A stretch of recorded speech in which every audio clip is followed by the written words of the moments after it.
All right. Welcome, everybody. If it's Wednesday, it is Warhammer. Welcome to another episode of Warhammer Weekly. As always, I am your host, Vincent Venturella. Joining me is King Tutankhamun II. Say hi, Tom. Hey, everybody. Also joining us is, of course, a man who needs very little introduction, especially around these circles. That is Anthony from the Sustainable Center. Hello. In your hoodie tonight. Is it cold in New Jersey tonight? It's always cold. Well, my god is dead, so yeah, it's fucking freezing. Well, yes, winter is indeed coming to the Warhammer world. Yeah, absolutely. Of course, we have a lot of big stuff tonight. So let's get right into it with the week in review. And our top story of the week, breaking news out of the Sustainable Center this week. We finally have the answer to the mystery. It was not a CIA/KGB plot, as we had theorized last week on the show. And what did happen with the with you, sir, recently? So I was looking for work for the past few months, so that ate up all of my free time. And given the fact that that's a private matter, and when they do background checks, they check everything in the world today, I just decided to keep it on the down low. But now I have a job, so we should be hearing all my usual bitching that everyone's grown to love. Absolutely. You didn't, I mean, you were very popular on the best, rant. That's for sure. Yeah, congratulations on that. Of course, always a good thing. Landing a job, not having a job, sucky. Having a job, a good thing. Definitely, like paying a mortgage, generally considered positive. Yep.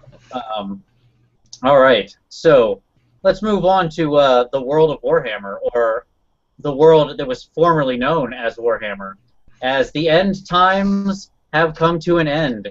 Archaon comes out in 2 days. Of course, last week we had the Bloodthirster release, and the pre-orders go up for the book. And this Friday we've got one more little squeaker from the Archaon release, in that we've got Mr. Axe Chain Flail guy coming out, Skull Bloody Blood with his blood axes of blood.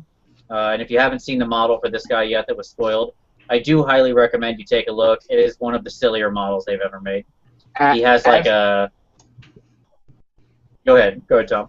I would say, as the last fantasy model likely to be released, at least for 8th edition, this, I think, the model captures just the ridiculousness of where they're at as a company, because it's just like the model is so asinine and so unlikely and unwieldy. If you guys haven't seen it, it's a bunch of like flails attached to axes that this dude is waving around above his head. Like, is that the 40 mil guy, or is that the blood for the blood god guy?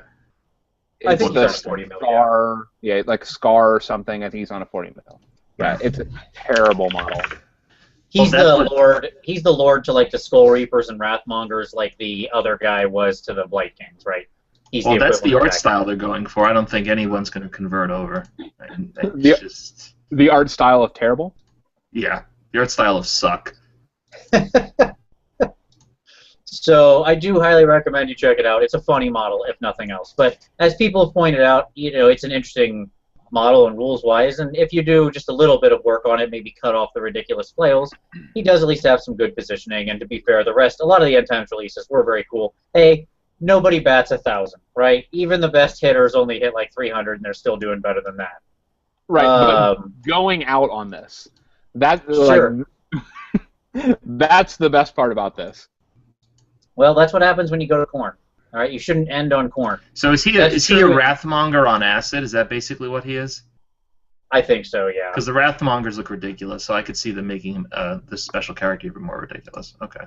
Yeah, he's like a big, super hyper muscular version of that. With like he's kind of in this position, like he's kind of I don't know, and then he's swinging his axes while flails swing off the axes.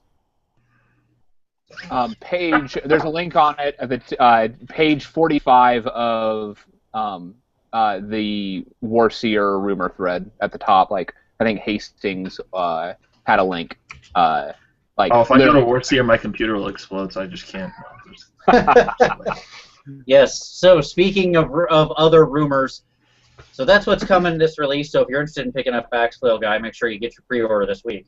But of course, this Friday comes Archeon, and with Archeon comes the end times, and it is certainly the end times, as it leaves little doubt. Huge spoilers. So if you don't want the entire end time spoiled, turn off the show now. Or just skip ahead. If you're not watching it live, just skip ahead like 20 minutes. Put some headphones on, listen to some soothing Michael Bolton or something like that. Put on some Enya, play Sail Away, and everything will be fine, and come back in like 10 minutes when we're done spoiling everything. Yes. Now let's spoil everything. Okay. All right. So stats, do you want to hit the leak just today? We had Isabella, Tyrion, and Caradhran spoiled. Why are you starting with the B-roll story? No, Tom, we're going to start with the A story. A story. Final page of the book is spoiled, and the first words of that, to paraphrase, are the world blows up, everything is destroyed. That is like you can go find it. It's on the Warhammer YouTubers. I think you should read the text. I think you should read it. You want me to read the text of the final thing? I do. I don't have it up in front of me at the moment. Okay. So Do you want me to read it then? go ahead. Read the text. Here we go. Not the whole thing. Just do the first paragraph. Oh, damn it. Okay. And so the mortal world fell away into oblivion. The gnawing rift at the heart of mankind's domain devoured reality. Slowly it spread at first, and then with the hunger and ravening wildfire. Invigorated great polar rifts slipped their ancient bounds and joined their younger siblings in its feast. The peoples of the world beheld their doom and screamed in despair. That sums it up nicely. So, and to sum up the rest of what happens, the rest of the world is consumed. The Oak of Ages last of all. The Chaos Gods are like, cool, got that one. Check it off. They get bored, they leave. They go to other worlds and other creations, is what it says, to go destroy. Do you want me to read that? That actually sounds like what the Games Workshop executive staff did. They got bored and they went to other worlds and other creations. Yes, they did. Yep. The terrible act of uncreation might have taken the blink of an eye or unfolded across millennia. The dark gods were not fettered by the flow of time and let it pass unmarked. Already tired of their victory, they turned away from the ruin they had wrought and began the great game anew in other worlds and other creations. In doing so, they... I don't want to spoil that part. Yep, that's GW's board of director right there.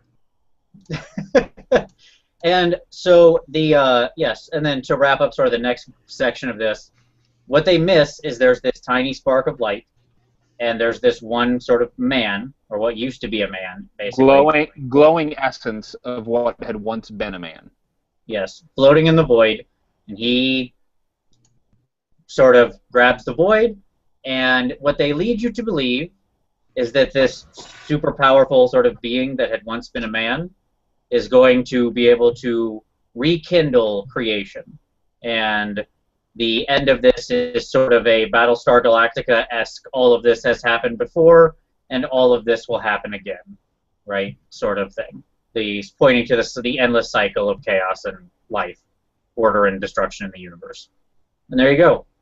End of that Warhammer world. Close the books on it. So that was the big one. That's your A story. Talking about Isabella and Caradhran. That's our headline. That's buried 3 pages in, homie. I was going to work up to that. What I would say is that it looks like I was probably wrong regarding Archeon being Sigmar, but it looks like he may be the new. Like there's debate about who this individual is that's falling, that is recreating the world, and Archeon is the last one. Like there's a bunch of drama. It's ridiculous. But it looks like Archeon could be the one who remakes the world, and because he is seen actually with Sigmar's hammer as him and Sigmar are battling over this growing pit. So Yeah, so there's some interesting ambiguity as to who it is that's remaking the world. Yep. And we don't have the full story, obviously. We'll have to wait for this Friday. But there does seem to be some hints, at least from the story, that Archeon was not super pleased with the way this all shook out, and that he was a mortal person, and he like served his chaos gods nicely, and then they were like, well, screw your entire existence in your world. So, perhaps he wanted to rule the world, not destroy it, and when his gods, cheated him on the deal, he was none too pleased about it. So I'd love to see a new world that Archeon makes, where he baiters at the end. I would be fine with that. Do you want to hit the highlights of some of the other story leaks that we have? Yeah, just some of the high notes, like the Bretonnians and the elves, and what happens with Malekith and Tyrion, that kind of stuff. Okay. So Nagash offers Manfred the elves as a sign of goodwill. So Nagash just straight up turns Manfred over. And then Be'lakor does some bullshit stuff and basically leaks to Jared and them that Lilith was actually an elven god and all that. And Jared confronts Lilith. She says, "Yeah, I am," but she says she's not going to apologize for it. She pushed Bretonnia out of the Stone Age and saved them from the Greenskins and themselves. So she's not going to ask for forgiveness. And then basically, Jared just takes Bretonnia and goes home. Like, they decide not to fight the final battle. So Bretonnia literally walks away from the elves and from the men and everybody else. What, all five of them? Jared took his foot long home, like... Well, they probably had, like, a lance and a trebuchet still, and so they just packed that thing up and rolled back to the remnants of Bretonnia. I mean, there's got to be at least one farm still intact, and how much do you need for, like, 12 guys? So it's true. It's true. Grimgor gets his rematch with Archeon, but gets stabbed.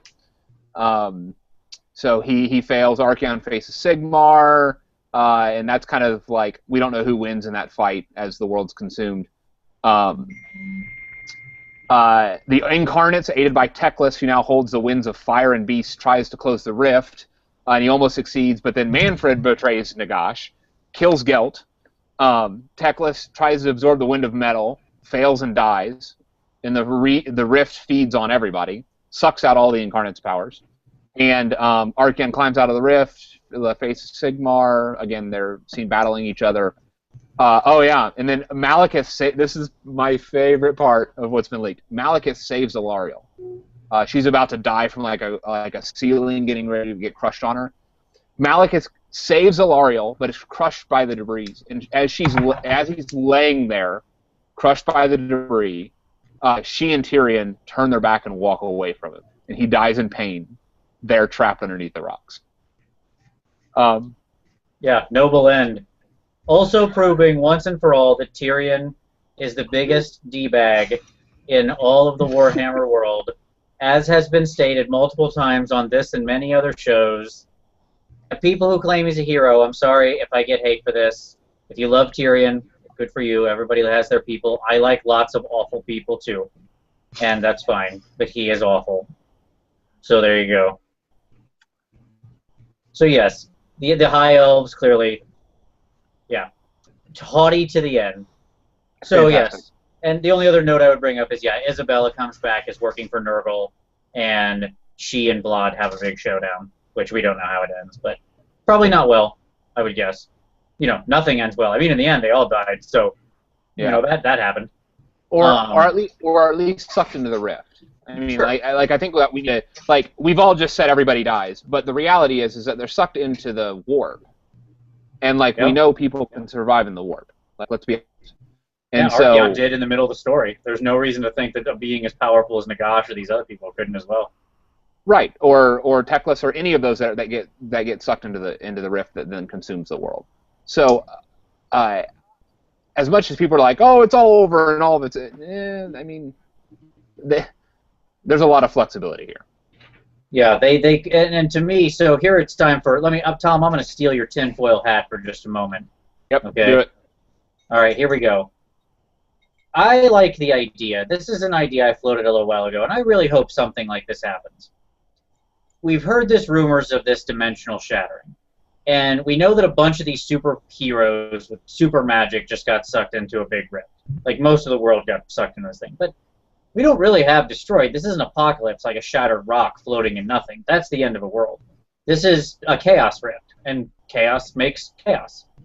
So what I think would be awesome is if the dimensional shattering wasn't anything like we're thinking of. I think it'd be awesome if it was more like Back to the Future. You're not thinking fourth dimensionally, Marty. So what if instead what we got was, instead of one world, and the dimensional shattering being just like a breaking of the lands into pieces, what if it was a breaking of realities? So let's go this way. Let's have a super nerd moment here for a minute. Test your nerd cred, people, if you're watching. There's an episode of Star Trek The Next Generation, okay, where basically a bunch of the universes start colliding together, and there's a confrontation moment where the Enterprise starts staring down hundreds of other Enterprises as the barriers between the dimensions break down. And in one of them, like the Borg one, and everything's terrible, and so on and so forth, and all these Enterprises are just from slightly different parallel worlds. Imagine a Warhammer world in 9th edition, where there's no one set stock world. I mean, there might be one we focus on the majority of the time, but the idea is out there, like DC Comics or anything else, where there are multiple dimensions. And outside of this Chaos Rift comes a bunch of other similar worlds. Some where Chaos won, some where the end times happened, some where they didn't. All these sorts of things. Because we are clearly pointing to the idea there are other dimensions. The Chaos Gods go up to other worlds and other creations. Other creations has to mean other dimensions, universes, whatever. It doesn't mean worlds. So, and then at the same time, there's a narrative scenario in the end book called Halting the Apocalypse. And so, like, clearly it could have been possible. I think it'd be sweet if, in fact, the dimensional collidings were not necessarily just order and chaos. Maybe that's the main world we focus on. But imagine a colliding of, like, good empire and dark empire, where, like, an old world where the empire survived, where the world lived, but the empire had to, like, turn completely to undeath to live. And so everything is all dark and horrible. And so the two armies that slam when these dimensions meet is like a dark, twisted empire and the bright, shiny new thing that whatever 9th edition is. That sounds badass to me. That's exciting. What do you gentlemen think about that?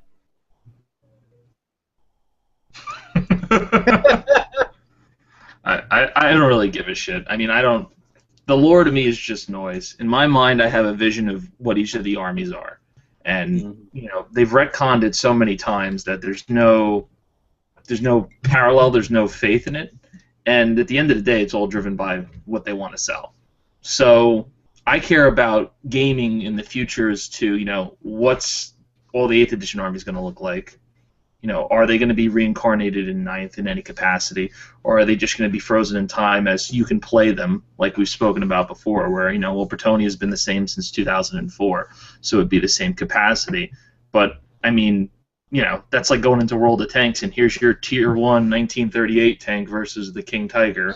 No, nobody wants to play that game. That's just stupid. So I'm concerned about it more from a gaming perspective, because the lore is interesting, and people will buy books, and they'll steal them, and they'll read them. But what sells are the models, and what drives the model sales are the rules. And this just opens up more ambiguity in terms of the gaming system. I would love to say that my army's going to be there in 8th, but I don't think it's going to be. And that's, you know, that's not a foundation for building a new core gaming group, because I don't see Fantasy 9th edition pulling 40K players over. And if half the Fantasy players don't want to move to 9th or continue to play Warhammer Fantasy, who's going to bring in the new gamers? So that's kind of where I'm at. All this, you know, end times crap is just noise to me. It's just every book's been one-upping the other book, so I don't take much stock in it. Fair enough. Now, do you think that for you personally, and for other people like you, who approach the game like you, Ann, do you think that being able to see their exact army is what's relevant, or being able to see something that has the tone, tenor, and feel of their army, that they can play something in the next edition that uses the models they've got, even if it counts as, but that still feels like whatever they were doing before? I would like a feel. Is that good enough? I think a feel is good enough, but you're always dancing with it, right? You never really know, because like I said, everyone has a different interpretation, because the lore has evolved so much over many editions, and they've retconned and they've gone back and forth on things. Like you said, an Empire player from 5th or 6th edition would look at an Empire army today and have no idea what's going on. I started playing Bretonnia back when the newest book came out for them in 2004. The idea that a peasant could ever be promoted to a knight, which is what it says in the first Bretonnia book, is just like, not possible, right? They're beneath my boot. So it's interesting how they're going to get that feel, but I think there's too much overlap. Like you said, the elves, there's 3 different incarnations of it. Empire, Bretonnia are basically the same. Undead are basically the same. And you're going to have a give and take for everybody, and just knowing GW, they're going to fuck it up. I mean, it's too difficult to put all those pieces together, and they're running on a very short timeline. So I think they're just going to abandon the old world, and they're just going to move forward with their new miniatures and their new world. And I don't see them giving enough care to it. It looks like so in the time that we were prepping for this, it looks like, by the way, some more images were spoiled, and that's what just grabbed my attention. So I apologize. And it's the new army composition rules that updates the Warhammer 8th army composition. Oh, is that the one with the battle scrolls and stuff? So here is the new rules that I don't think that you guys probably haven't heard this yet. And it says that this updates the game rules for Warhammer, overriding any previous rules. All armies now use these rules for choosing an army. So real quick, I want to interrupt you real quick. That's the same verbiage that the 50% Lords and Heroes thing used.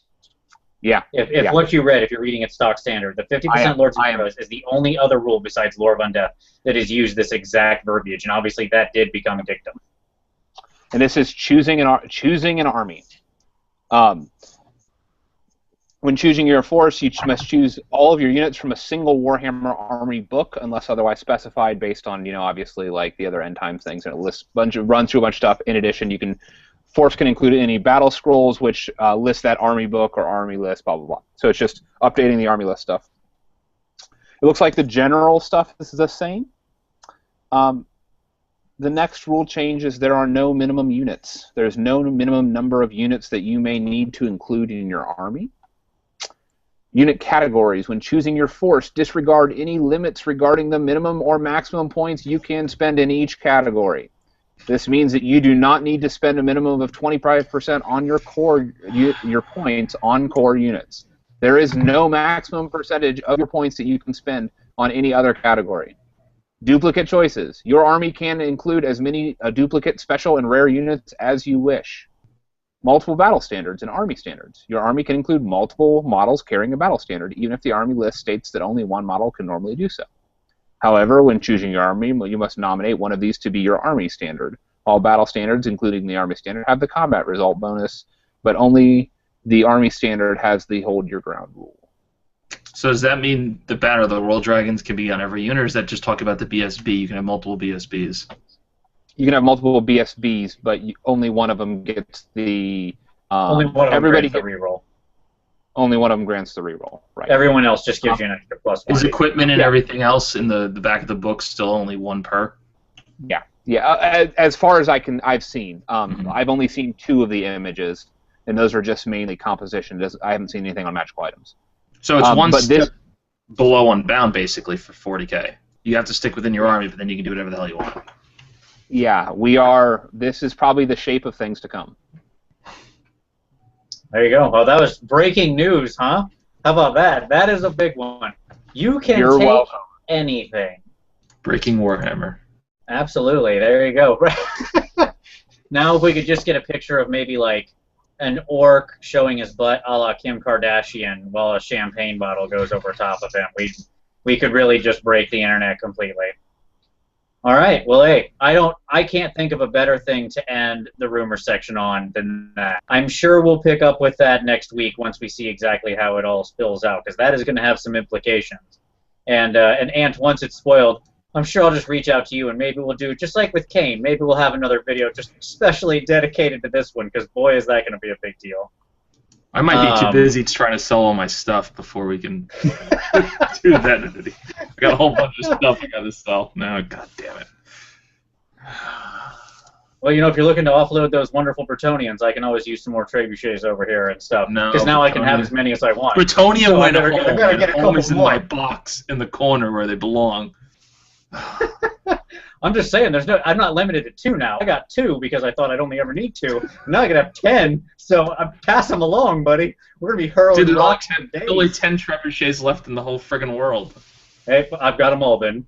Roll out the steam tanks. 2,500 point army, 10 steam tanks, buddy. That's what I'm talking about. That's my force. All right. At any rate, let's not get into that insanity. Let's leave that behind. There we go. So there's your rumors. Obviously, Friday is going to be a big day. I imagine lots and lots and lots of discussion to come on all of this. What I will say, one final note before we leave that, is we are always looking at rules in context. Everyone who's watching, do try to keep a reasonable head and a positive attitude about all this. When 50% Lords and Heroes happened, there was a lot of freak out and everyone lost their mind, and for the most part, the game has not been blown off the rails by that change. TOs corrected where necessary. Some tournaments did, some tournaments didn't, and everything pretty much went on, and we all still had fun in Warhammer. So just remember that happened when we look at this one. There. Okay. Now, moving on. Let's talk about something more positive. Let's talk about hobby time. So, Ant, since you are the special guest, what's on your desk? What are you working on besides an eBay auction?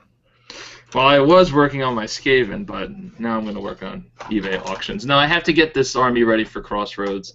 So I have gutter runners I converted out of plague monks because gutter runners are ugly as sin. Some giant rats because I love painting 6-point models. Nothing fills my day better. And I'm working on my Grey Seer. So that's what's on my desk. Very nice. Now, which Grey Seer did you end up going with? Did you grab one from the top of a bell, or what'd you end up doing? I think it's the Thanquil one.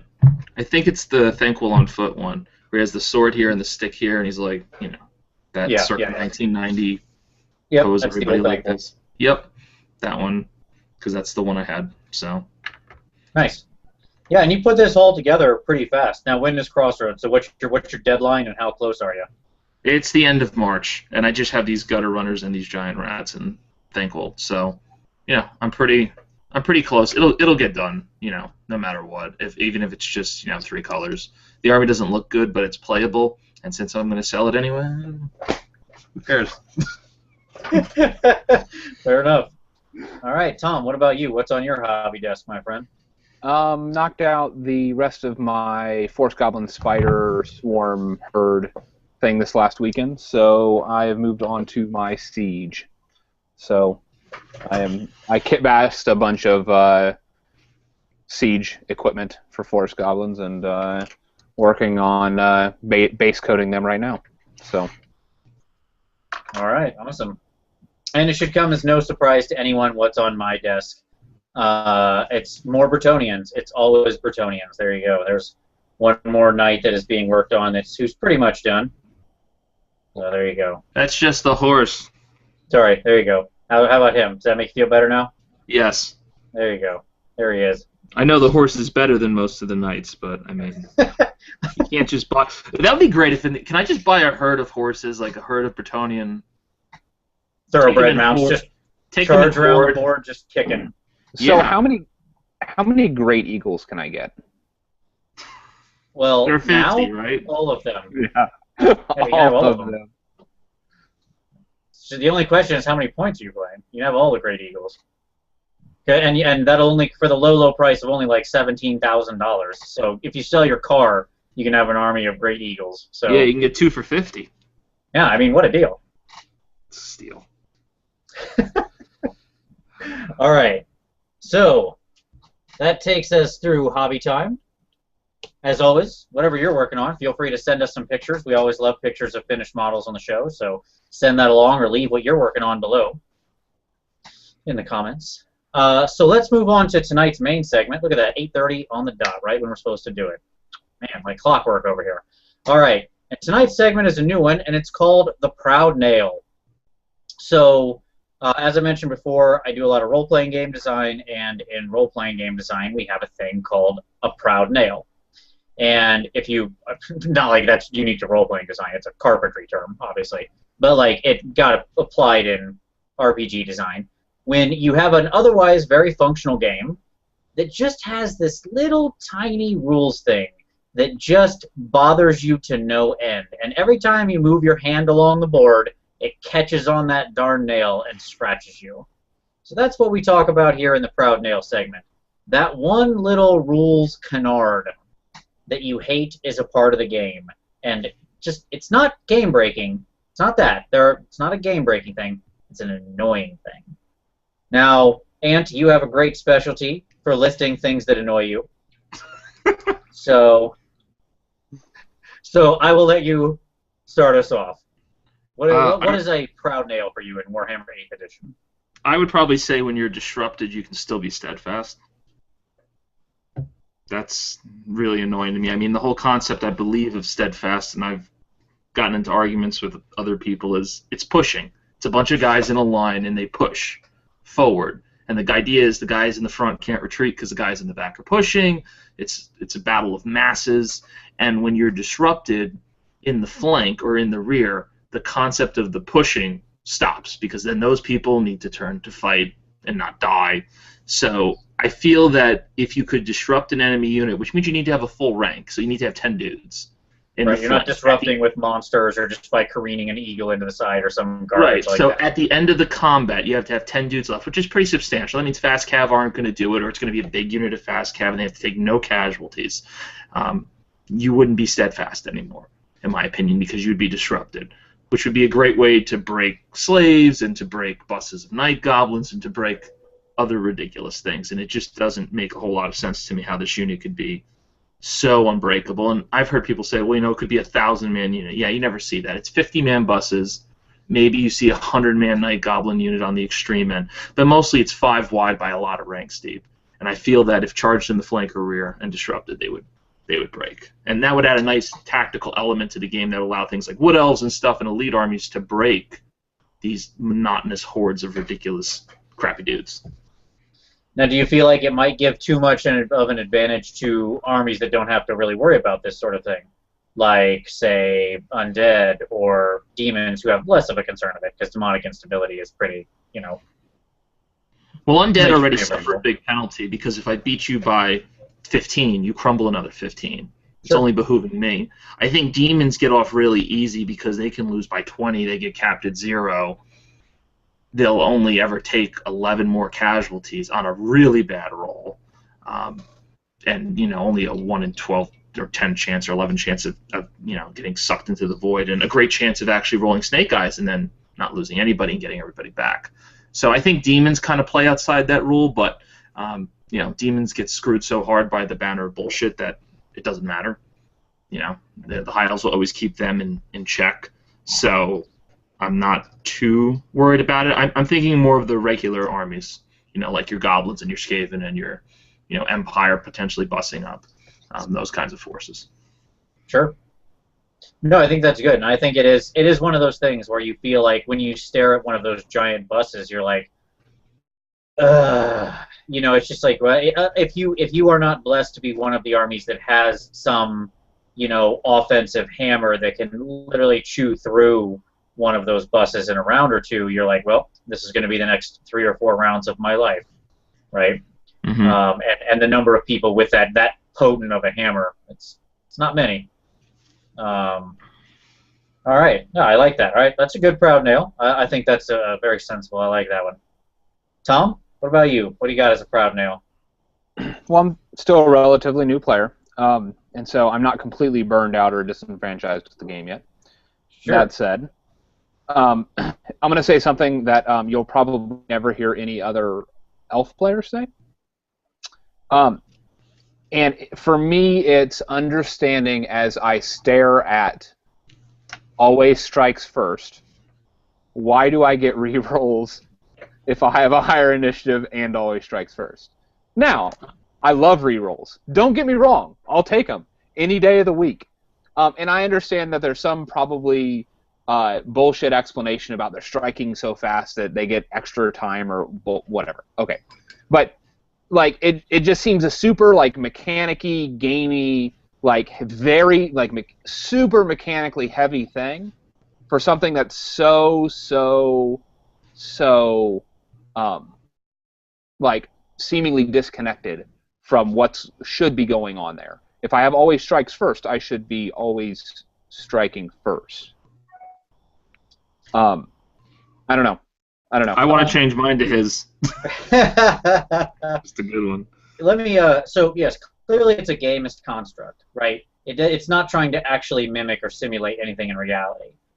And the reason obviously you get those rerolls on when even though if your initiative is higher is because if your initiative is higher, then always strikes first is worth 0, right?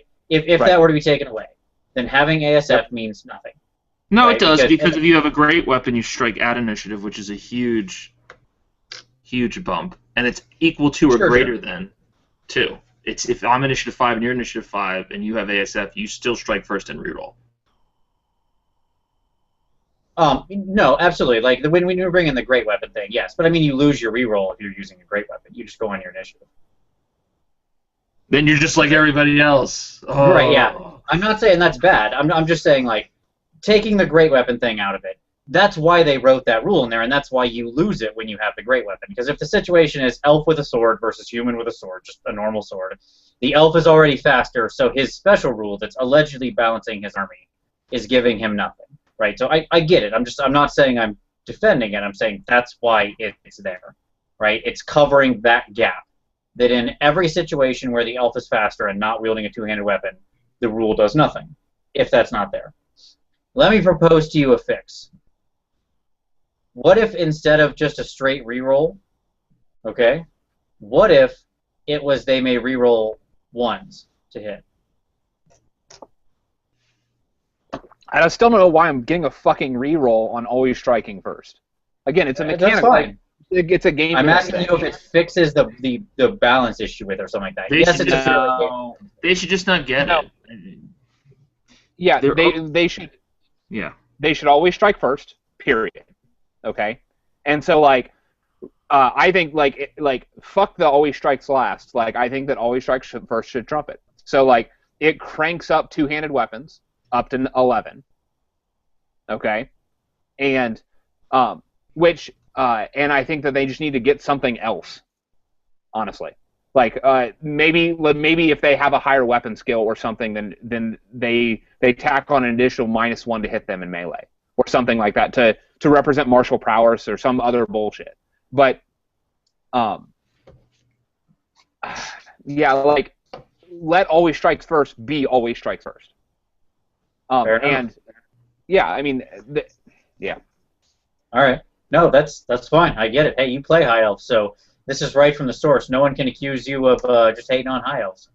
I have like 10,000 points of High Elves. Right. Okay. So here's mine. Mine is that I don't like that the Mistcast table is. I decided that the Mistcast table, I don't like how random it is, and I don't like how not punishing it is. What I mean by this is the measure, like the crime doesn't fit the punishment, or whatever. The punishment doesn't fit the crime. So everybody's seen the game where it's like 2 or 3 dice something. Like Once Bitten's last game he put up, he threw it like in one of the final rounds when he really needed to land a charge. He throws 3 dice at some spell that was useful but not game breaking, miscasts and blew up half his lands. Right? Would he necessarily have won combat? But I'm sure that half a dead lance didn't help him win that combat, right? So my issue is I don't like that the miscast table is not commensurate to the effort expended for the spell, and that in general it's not deadly enough at the right places.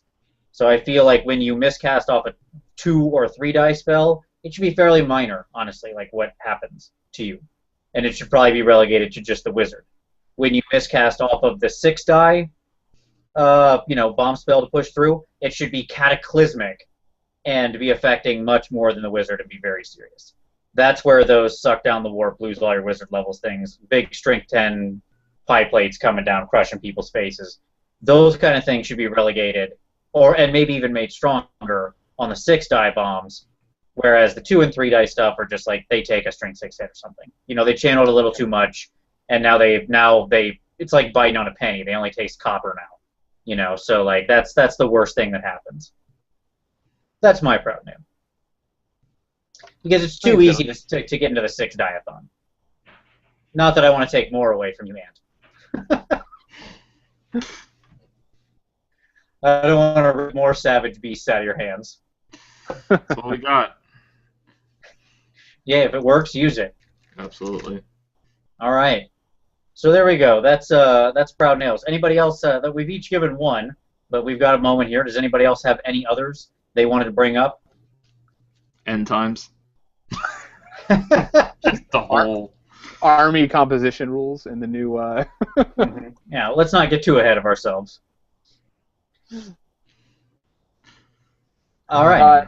I would say, like, the other one that it just pisses me off as a new player is the whole calculating angles and charges and, like, looking at whether I'm charging at a flank or, like, whether I'm charging at a flank or charging in the front arc based on the corner of the, like, it's just so fucking, like, there's so much nuance that, like. Tom, are you going to make me staple this with 18 and over? You know I didn't do that, so, you know. Sorry. Continue. Just get that $5 piece of plastic. You'll be fine. I mean, I think angles are just, they're very easy if you have that little piece of plastic. I mean, don't be like the guy who pulls out the laser level, like the one guy I played. But, I mean, just get that $5 piece of plastic and, I mean, it's all about just keeping it in the front arc, right? Yeah, like, again, but it's the number of small nuances of, like, so calculating, like, ranged attacks and who's going to shoot. And, again, it's a bunch of small things that people who are veterans of the game have internalized.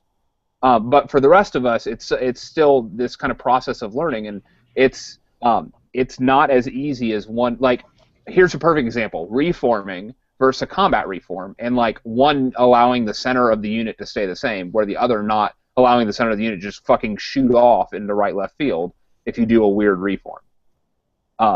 Like, you know, that's a small technicality, but that's one of the things, like, that's a nuance of the game that that is easy not to catch the disconnect between those two different types of reforms. Well, you just haven't learned to lie and make it up like us veterans have. You know, no, that's how it goes. You can totally just do that.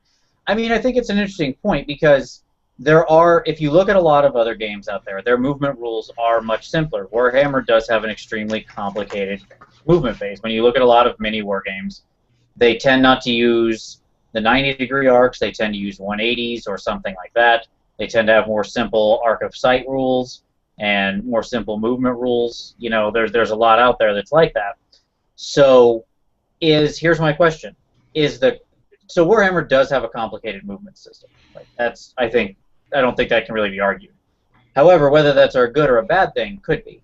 So is the complex movement system a feature that allows for, like, highly tactical play and sort of this Othello, like, a minute to learn, a lifetime to master, or is it just an annoyance and a barrier of entry and a way for very veteran players to get one over on newer players who don't realize just how much can be won and lost in moving around? I think it's both. Totally both. I mean, you can game any part of the rules system almost if you're a veteran and you've played enough games of it. Just the simple thing of I'm going to park pegs like this in front of your unit, so you have to close the door to me in this direction. I mean, that's you know, a veteran gaming the movement system by forcing you to close, even though you could just move 1 inch ahead and hit the flank of the unit and still kill it, right? That probably annoys a lot of people. But I think it also adds that level of tactical diversity because there's Hellbrant with 40 witches, and the only way I'm going to kill them is if I make them run off that way. And if the movement system gets simplified and they can just plow straight through the unit and keep going forward, you know, am I supposed to charge them in the front and die? I guess that would be fluffy, but, you know, you need the system to have some level of complexity in order to make up for the shenanigans of combat, I think. Can we just fix the shenanigans of combat? Well, it's a good point that all of these things are interconnected, right? I mean, it's not as though, like, one thing. You can't just pull. I think that's one of the things about Proud Nails. When you pull them out, sometimes the whole construction falls apart. And, you know, that's really interesting. I mean, I think that's a great point, Ant. I mean, the thread that you pull on, you're right, it has all these cascading effects of, like, the complicated movement system is how you chaff off, you know, very dangerous units. Right, I had just this last weekend. I had a game against, and there was like a big unit of blood crushers with a exalted hero in them, and they never killed anything of value because they met scouts and then some carrion and then a standalone wizard and then a small unit of skeleton archers, and then the game was over. And they just frenzied their way across the board in the wrong direction, killing maybe 200 points by the end of the game. Right? When they could have easily broken any unit I had. So yeah, I mean, it's a good point. I think it is both a good and a bad thing, but I think we have to be knowledgeable about it. And I think it's probably, I think the real lesson there is if you are a veteran player and it's not a tournament setting, then I think the right thing to do is to be a stand-up person and to try to work with the other person to also educate them about the complexities of it and how they could be using it. If you're playing a friendly game, make it friendly, right? Don't try to get one up on your buddy just because you happen to know an obscure or arcane movement rule. Work together to actually have a good, challenging game. Now, if it's a tournament, that's fine. That's not, but that's a test of skill. You know what you know, right? Yeah, so I think that speaks to the community right there. All right.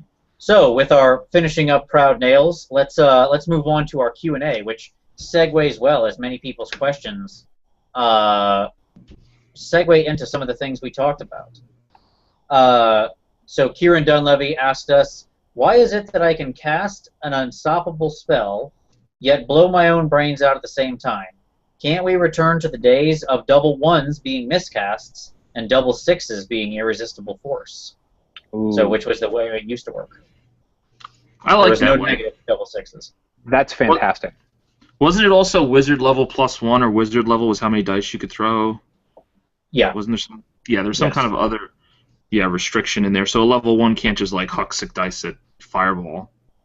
Yeah, it's funny because the magic system has changed more than anything over all the editions. But yes, you're absolutely right. There was a limit to max dice based on your level. Because really, it's about them harnessing the winds of magic, right? Yep, absolutely. No, I agree, and I think that is something I'd love to go back to. I do very much like that. Those level 1 and 2 casters can't get off the big bomb dropper spells, right? Because they can only do whatever. Pick your poison. Some smaller number of dice, right? Mm-hmm. Yep. So yeah, I mean, I think that would be fine. I don't know that I would. I don't know that I care as much about the double 6, double 1 thing. I kind of like the combined irresistible force miscast in that it makes it good for everybody. That is to say, yes, your spell gets off, but you also, yes, your spell gets off, but hey, I also get to hope for, like, maybe you blow up. So yeah, I got to eat the meat, but at the same time, maybe I get some nice dressing on top. So that's fine. But that being said, I would love to see the caster level thing come back.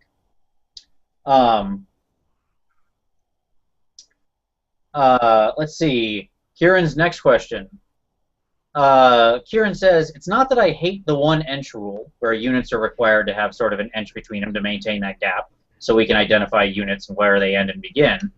But what he doesn't like is sort of the gamey nature of it, where it gets used to like keep, hell pit abominations for being able to pivot, or like rules lawyers being really sneaky on like, well, you're coming slightly closer than an ench on a wheel that's not a charge, so hench can't do it, or something like that. Well, every grand tournament I've been to says specifically you're allowed a virtual pivot. So you can't railroad a hell pit or a steam tank. If they pivot and they clip into you with the flank or the rear of their base, it just counts as a charge against that unit. So you can still chaff them, but they're allowed to virtually pivot, just like they're allowed to virtually reform after a combat because everyone might be shoulder to shoulder, and we allow that instant 1-inch bump and stuff. So that's how it's handled at the GT level. And I think that's the right answer, because we're talking about a big single creature. I mean, it just breaks all sort of sense of verisimilitude anyway if we say that thing can't literally go and turn to the side and crush the tiny thing that is standing right next to it. The dragon, the hell pit, it doesn't... Just because we happen to stick it on a chariot base instead of a square. Come on now. That was for the size of the model, not for anything that's being represented in the real world. So, all right, very good. Well, I think we already answered Remington Steele's question, which was, should always strikes first be abolished? So I think we've already touched on that one No is the answer. I just think it needs to be fixed. Yes, he pointed at the reroll conundrum as well as being his major complaint. So exactly. Well, I think you have to remember where that rule came from, which was back in the day where, and I only played back in 7th and 6th, was when if you charged, you struck first. And for elves, it was very easy, a toughness 3 with no armor, and they used to be really expensive. Their infantry is fairly cheap, but it used to be very expensive that you would butcher that front rank of dudes, and they wouldn't be able to handle it. At least the elves could strike Simo. That's where that rule came from, and it's just incredibly exploitative with the high elves between horde, and then they fight an extra rank, and then they get to reroll. It's just it's a bunch of small things that seem rather insignificant that then stack up to the Death Stars that we see. Mm-hmm. Yeah, I absolutely agree. I mean, I think people, I mentioned this back in when I did a talk on Hero Hammer, and people talk about Hero Hammer and their fears of Hero Hammer and blah blah blah. And my problem is that if you really played during the age of Hero Hammer, you wouldn't have any conception that that's even a world we can return to under anything like the current rule system of the existence of Steadfast, the existence of Step Up, all of these sorts of things. I lived in a world where a single Chaos champion would careen into one of my units, kill 10 guys, nobody on my side could fight. I would lose combat by 10, because that is what would happen, or 7 or something if I had any ranks left. I would be on Snake, run, and he would run me down. And then that guy would turn and hit the next unit and do the same thing. And the game was literally can I survive before this one character kills every unit I own without me being able to theoretically even touch him? Maybe I get lucky and put a guess range cannonball into him. Not 10 inches from the back, none of that crap. I have to look at him and look at the table and go, 32 inches. And then still roll that artillery die and hope upon hope that I crossed a cavalry-sized model with it on that. Okay? So that's the world of Hero Hammer, and I am not in any way exaggerating. This is a situation I stared down and played through lots of times. So, that's Hero Hammer. And I agree, in that world, something like ASF means a lot and is very important.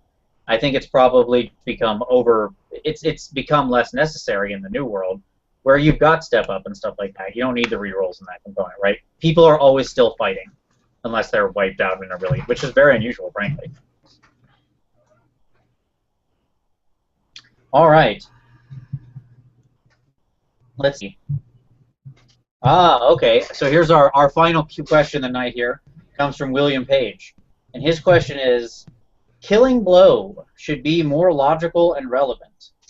Killing Blow works against characters on foot, and basically these certain situations, but the second they sort of mount in the right way or whatever, Killing Blow suddenly shuts off. Even though theoretically it's that I'm killing a man person, right? The second they get on a big horse, effectively, right, a monstrous infantry horse, a monstrous cav, rather, sorry. The second they get on a big horse, I can't kill the rider anymore, or whatever, okay?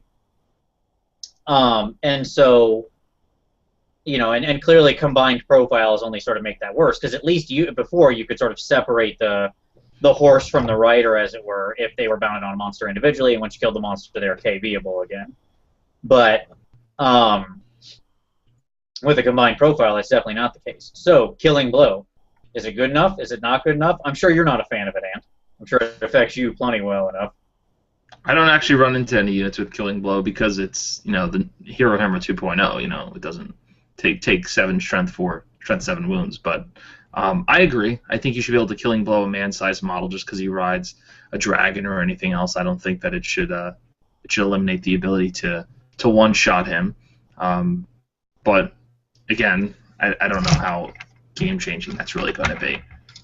These heroes are so stacked right now, where there's just so many of them that the idea that they're going to go into executioners and the executioners are going to kill all of them is just whatever. I did Killing Blow 5 Empire heroes in a horde of greatswords when Epidemius got up to the table where everyone was killing Blow, and then the Plague Bearers all stabbed him in the face. But I mean, that's not really. I don't think that's the application of Killing Blow. I think there should be more heroic Killing Blow. I think that would make the game a lot more fun. But absolutely. I mean, I think that one of the greatest things about the Bretonnia book is still that easy access to heroic Killing Blow. It is one thing that still sets them apart and makes their lords very, very, very scary. Right? Because it's, I think you, as you are very fond of saying, it is a power perceived versus power achieved, but it can also very often be power achieved. yeah, that's the switch is on for that. Yeah. All right. Well, very good. Well, it's about time. We've gone for about an hour here. So I will close us out. Any final thoughts on Archeon 9th edition, The Wonderful World of Proud Nails? Saga has some really good rules to replace. Not even going to do a Kings of War pitch? Kings of War might be alright. I don't know. Their dwarves are ugly as sin, but Saga has some nice rules. Alright, there we go. Tom, what about you? As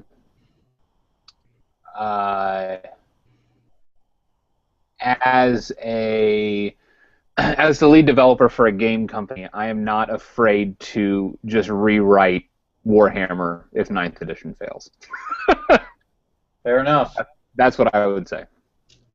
Yeah, I mean, I think that my only biggest concern with this is obviously has to do with the community and a fracturing of that kind of thing, as we saw. I think that we all hope, of course, for the best, but I think that part of the community reaction relies in the community, and we and people who are in the Warhammer YouTubers, who all of us who are active, there's 1,000 people in here, and some number of those are really active. And what I'll say is, to some degree, we control the ebb and flow of the tone of the conversation here, right? Yes, if we go into the general forums out there amongst the wider world, it is going to be a sewer, and you are going to feel bad about yourself.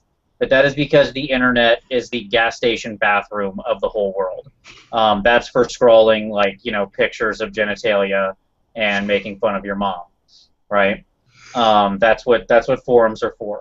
But I'd like to think that in a smaller, tighter-knit community, we can keep it a little more positive regardless of what comes. And as you just pointed out, Tom, realistically, it's funny because I think Matiram put up in sort of jest today, he wanted to do the 5 positive books called the Happy Times, to oppose the End Times. But he put it up as sort of a joke. But that sort of thing is exactly there's honestly a lot of truth to that, because we don't have to rely on Games Workshop for anything if we don't want to, right? The game is in the end ours, and the way we decide to play in the community. And that's what I'll say to that. My biggest fear would be fracturing for things like tournaments and stuff like that, and tournaments having trouble getting people. But hopefully it's strong enough to settle that out without too much issue. So, only time will tell. That is for sure. But with that, we will bring it to a close. Any final thoughts, gentlemen, as we sign off? Nope. All right. Well, in that case, everyone who watched, thank you for watching very much. Appreciate you sitting with us for another hour of Warhammery wonderfulness. And as always, see you next Wednesday.